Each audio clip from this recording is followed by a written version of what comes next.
ಕಟ್ಕೊಡುವಂಥ ನಿಟ್ಟಿನಲ್ಲಿ, ಆ ಮಕ್ಕಳಿಗೆ ಆಗಿರೋ ಅನ್ಯಾಯವನ್ನು ಸರಿಪಡಿಸುವಂಥ ನಿಟ್ಟಿನಲ್ಲಿ ತಕ್ಷಣ ಆ ಮಕ್ಕಳ ಒಂದಷ್ಟು ವಿದ್ಯಾರ್ಥಿಗಳನ್ನು ಮತ್ತೆ ಕನ್ನಡದ ಅಭಿವೃದ್ಧಿ ಪ್ರಾಧಿಕಾರದ ಅಧ್ಯಕ್ಷರನ್ನು, ಕನ್ನಡ ಮತ್ತು ಸಂಸ್ಕೃತಿ ಇಲಾಖೆಯ ಅಧ್ಯಕ್ಷರನ್ನು, ನಾಡಿನ ಹಿರಿಯ ಸಾಹಿತಿಗಳನ್ನು, ಹೋರಾಟಗಾರರನ್ನ ಒಂದು ದುಂಡು ಮೇಜಿನ ಸಭೆಯನ್ನು ಕರೆದು ತಕ್ಷಣ ಈಗ ಏನು ರಾತ್ರೋರಾತ್ರಿ ಹೋರಾಟಕ್ಕೆ ಕರೆ ಕೊಟ್ಟ ತಕ್ಷಣ KPSC ರಿಸಲ್ಟ್ನ ಅನೌನ್ಸ್ ಮಾಡಿದೆಯಲ್ಲ, ಅದನ್ನು ತಡೆ ಹಿಡಿದು ಆ ಮಕ್ಕಳಿಗೆ ನ್ಯಾಯ ಕೊಡಿಸ್ಬೇಕು ಅನ್ನೋ ತೀರ್ಮಾನ ನಿಮ್ಮದು ಆಗೋದಾದರೆ ಕನ್ನಡಿಗ ಕರ್ನಾಟಕದ ಮಕ್ಕಳ ಭವಿಷ್ಯ ಕಟ್ಕೊಡ್ಲಿಕ್ಕೆ ನೀವು ಬದ್ಧನಾಗಿದ್ದೀನಿ ಅಂತ ಹೇಳೋದಾದರೆ, ನಿಸ್ವಾರ್ಥದಿಂದ ಕನ್ನಡದ ಸೇವೆ ನಂದು ಅಂತ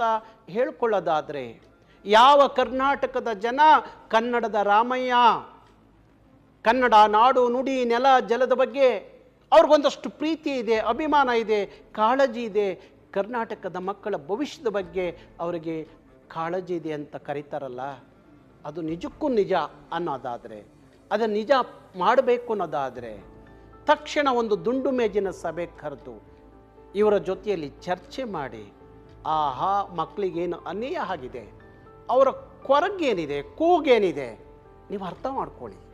ಯಾಕೆಂದರೆ ಆ ಜಾಗದಲ್ಲಿ ನಮ್ಮ ಮಕ್ಕಳು ಯಾರಾದರೂ ಒಬ್ಬರು ಅಲ್ಲಿ ನಿಂತಿದ್ದರೆ ಅವರ ನೋವು, ಅವರ ದುಃಖ, ಅವರ ದುಮಾನಿ ನಮಗೆ ಅರ್ಥ ಆಗ್ತಿತ್ತಲ್ವಾ?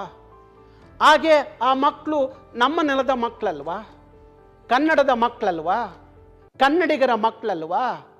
ಇಡೀ ವರ್ಷ ಪೂರ್ತಿ ಓದಿ ಪರೀಕ್ಷೆಯನ್ನು ಬರೀಬೇಕು, ಅದರಿಂದ ನಮ್ಮ ಬದುಕನ್ನು ಕಟ್ಕೋಬೇಕು ಅನ್ನೋ ಆ ಕನಸಿನ ಆ ಮಕ್ಕಳು ಕನಸು ನಾಶ ಆದರೆ, ಹಾಳಾದರೆ ಅದಕ್ಕೆ ಹೊಣೆ ಯಾರು? ಮುಖ್ಯಮಂತ್ರಿಗಳೇ.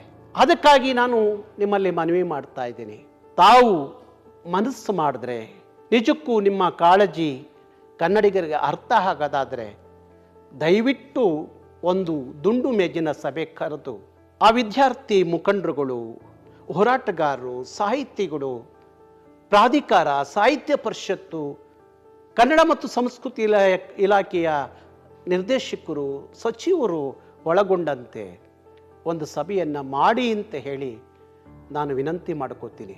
ಯಾಕಂದರೆ ಆ ಮಕ್ಕಳು, ಸಾವಿರಾರು ಮಕ್ಕಳು ಮಾತನ್ನು ಕೇಳಿದಾಗ ನಮ್ಮ ಕರುಳು ಕಿತ್ತು ಬರುತ್ತೆ. ಯಾಕೆಂದರೆ ಆ ಮಕ್ಕಳು ಈ ನೆಲದ ಮಕ್ಕಳು, ಈ ನಾಡಿನ ಮಕ್ಕಳು, ಕನ್ನಡದ ಮಕ್ಕಳು ಅನ್ನುವ ಕಾರಣಕ್ಕಲ್ವಾ.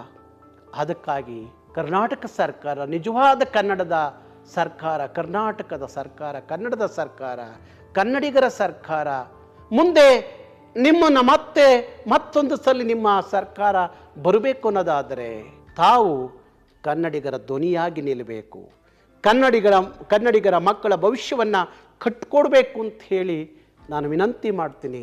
ತಾವು 18ರ ಪ್ರತಿಭಟನೆ ಏನಿದೆ ಅಷ್ಟರೊಳಗೂ ಅದಾದ ಮೇಲೂ ತಕ್ಷಣ ಒಂದು ಸಭೆ ಕರೆದು ಆ ಭ್ರಷ್ಟ KPS ಅಧಿಕಾರಿಗಳ ಮೇಲೆ ಕ್ರಮ ಆಗದೆ ಹೋದರೆ, ತಾವು ಅವರ ಪರ ನಿಂತಿದ್ದೀರಿ ಅನ್ನೋ ಅಪಪ್ರಚಾರ ಇಡೀ ರಾಜ್ಯದ ಕನ್ನಡಿಗರಿಗೆ ತಲುಪುತ್ತೆ.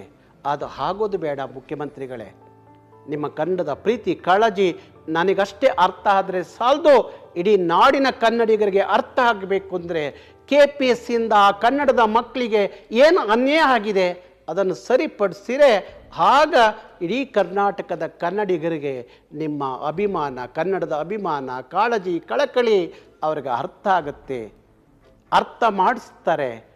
ಅದಕ್ಕೋಸ್ಕರ ನಾನು ವಿನಂತಿ ಮಾಡ್ಕೋತೀನಿ, ಆ ಮಕ್ಕಳ ಭವಿಷ್ಯ ಹಾಳಾಗಲಿಕ್ಕೆ ಬಿಡಬೇಡಿ. ನಿಮ್ಮ ಕಾಲದಲ್ಲಿ ಹಾಳಾಗಲಿಕ್ಕೆ ಬಿಡಬೇಡಿ.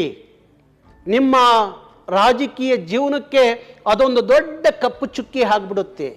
ಅದಕ್ಕೆ ಅದು ಆಗಬಾರ್ದು ಅನ್ನುವ ಉದ್ದೇಶ ನನ್ನದು. ಅದಕ್ಕೋಸ್ಕರ ಮನವಿ ಮಾಡ್ತೀನಿ, ಆದಷ್ಟು ಬೇಗ ಆ ಮಕ್ಕಳಿಗೆ ನ್ಯಾಯ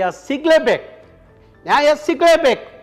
ಅವರ ಅನ್ಯಾಯಕ್ಕೆ ನ್ಯಾಯ ಸಿಗದೆ ಹೋದರೆ, ಆ ಭ್ರಷ್ಟ ಅಧಿಕಾರಿಗಳ ಮೇಲೆ ಕ್ರಮ ಆಗದೆ ಹೋದರೆ, ಮತ್ತು ಕನ್ನಡದ ಮಕ್ಕಳನ್ನು ನಡೆಸ್ಕೊಳ್ಳುವ ರೀತಿ ನೀತಿಗಳಿಗೆ ಸರಿ ಆಗದೆ ಹೋದರೆ ನಿರಂತರವಾಗಿ ಈ ನಾಡಿನ ಮಕ್ಕಳಿಗೆ ಅನ್ಯಾಯ ಆಗುತ್ತೆ.